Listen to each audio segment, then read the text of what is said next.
Hello students, this is Pratik Kadam, Assistant Professor, Department of Information Technology, KK Wagh Institute of Engineering, Education and Research, Nasik.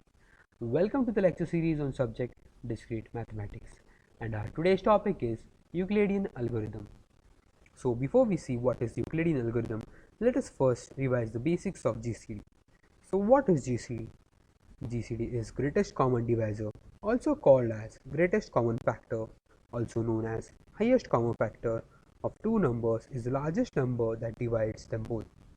For instance, let us consider this example 24 and 18. So we can see that 6 is the GCD of 24 and 18 as 6 divides both 24 and 18 and no larger number has this property. This concept is easily extended to sets of more than two numbers. The GCD is used for a variety of applications in number theory, particularly in modular arithmetic and thus encryption algorithms such as RSA. It is also used for simpler applications such as simplifying fractions. This makes GCD a rather fundamental concept to the number theory, and as such, the number of algorithms have been discovered to efficiently compute it. GCD is traditionally noted as GCD in brackets A and B, where A and B are the numbers whose GCD we are calculating. So what is the basic method of solving a GCD? So let us see first method. So the question is calculate the GCD of 100 and 150. So let us see the solution. First, we try to find the factors of 100. So the first we divide it by 2, that is 2 into 50. We further divide 50 as 2 into 25. We further divide 25 as 5 into 5, and we cannot have any more factors, so these are the final factors of 100. Similarly for 150, we try to find the prime factors. So firstly we get is 2 into 75, so 75 is further expanded as 3 into 25, so 25 is again further expanded as 5 into 5, and we can no more get any other prime factors. So we have factors for 100 as 2 into 2 into 5 into 5, and factors for 150 as 2 into 3 into 5 into 5. So for GCD, we try to find the common factors. So the first is 2, then again we have 5, and one more time we have 5. So GCD for this number is 2 into 5 into 5, which is equal to 50. So this is a very basic method which we use to solve in school for calculating a GCD of a number.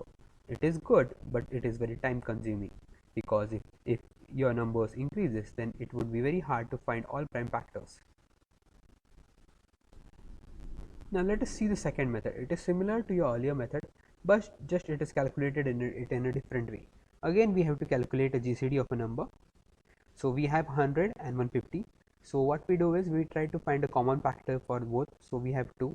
So we can divide 100 and 150 by 2. So we get 50 and 75. Now again if I try to divide it with 2, I can divide 50 but I cannot divide 75 by 2. So I try other combination. I take 3. So I can divide 75 by 3 but I cannot divide 50 by 3, so I cannot take it. So finally I got 5 which can divide both 50 and 75. So after dividing by 5 I get 10 and 15. Again I get a number 5 which is can divide both 10 and 15, and the answer I get is 2 and 3. So I cannot get any further factors for 2 and 3 common divisors. So whatever is on the left hand side, that is my common factor, that is nothing but 2 into 5 into 5, which is 50.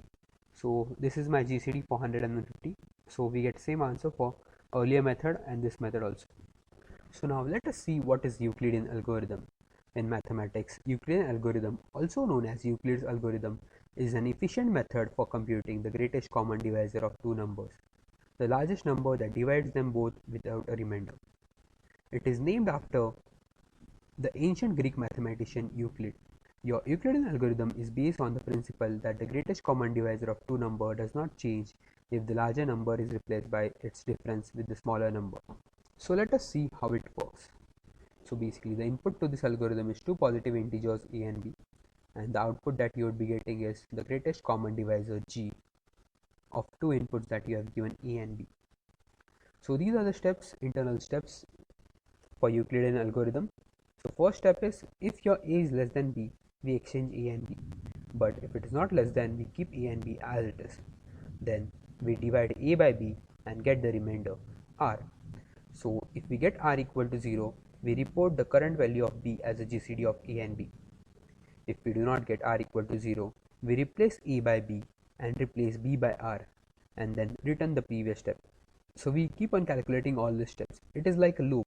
Unless we get r equal to 0, we keep on doing it. And finally, whenever we get r equal to 0, the current value of b is GCD of the given numbers. So I hope you have understood the theoretical part of this Euclidean algorithm. Now let us solve an example. So we will be taking a same example of 100 and 150. We already know the answer. The answer is 50. So let us see if Euclidean algorithm gives us the same answer. The image is of a great mathematician Euclid. So step 1 is we have a equal to 100 and b equal to 150. So we compare a and b. So a is less than b. We exchange a and b. So now my a is 150 and b is 100.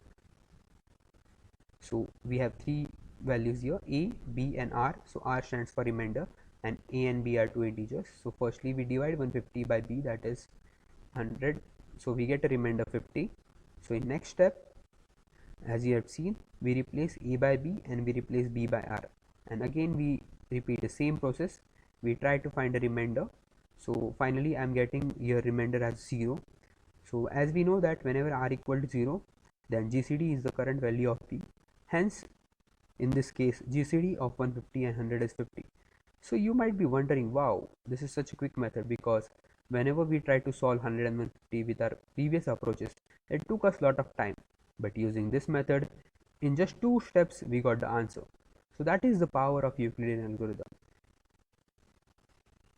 Now let us try to solve one more example, both using general method and Euclidean method, and let us see how Euclidean method is more better. So we have to find GCD of 1220 and 880. So first let us see the general method. So we try to find the prime factors of 1220. Firstly we do 2 into 610. We further divide 610 as 2 into 2 into 305, and we further simplify it as 2 into 2 into 5 into 61. So we cannot further simplify it. So these are the prime factors of 1220. Now we take second number, that is 880. We again try to find the prime factors. So we get 2 into 440. So again 440 is simplified as 2 into 220. 220 is again simplified as 2 into 110. 110 is again simplified as 2 into 55, and your 55 is again simplified as 5 into 11. So finally we get prime factors of 880 as 2 into 2 into 2 into 2 into 5 into 11. It is nothing but 2 raised to 4 into 5 into 11. So we have now prime factors of 1220 and 880. So now let us find the common factors. So 2, again we have 2 as a common factor, we have 5 as a common factor, and further we do not have any common factors. So GCD of 1220 and 880 is 2 into 2 into 5, that is 20.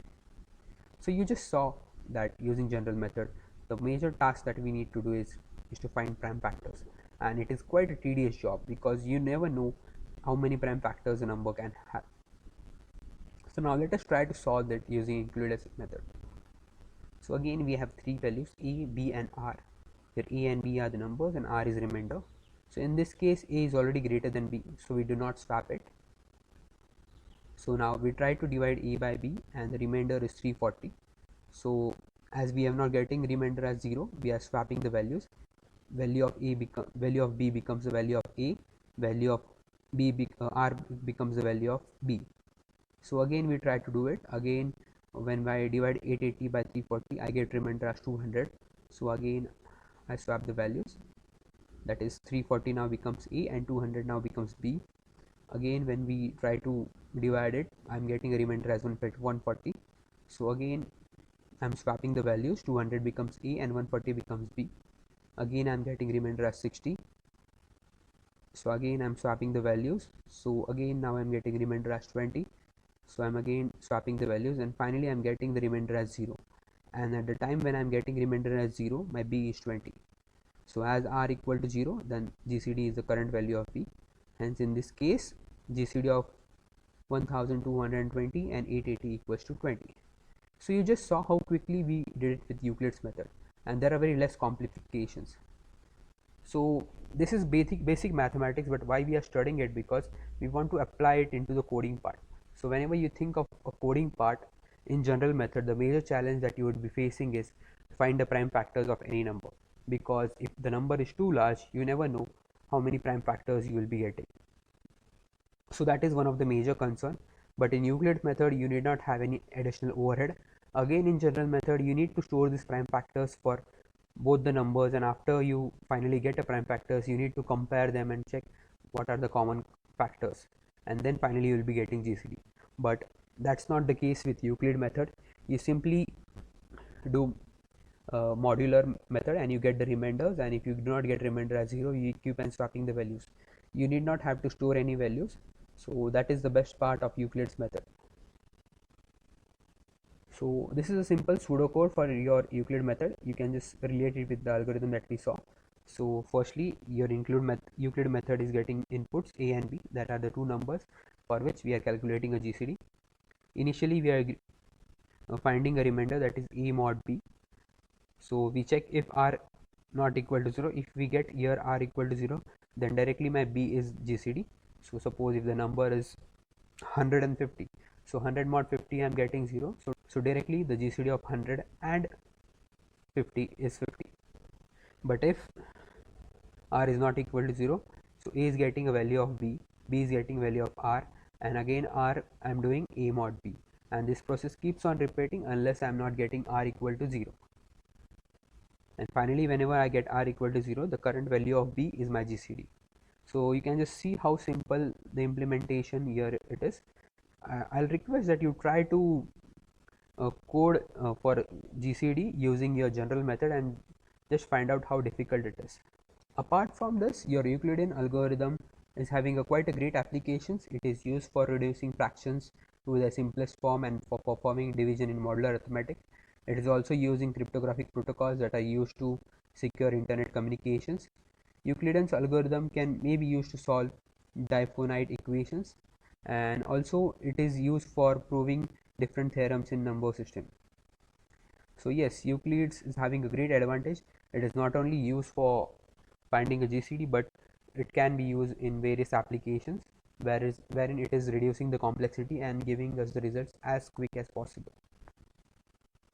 So that is it, guys. If you have any queries, please post it in the comments box. Thank you for your patience listening. Have a great day. Happy learning.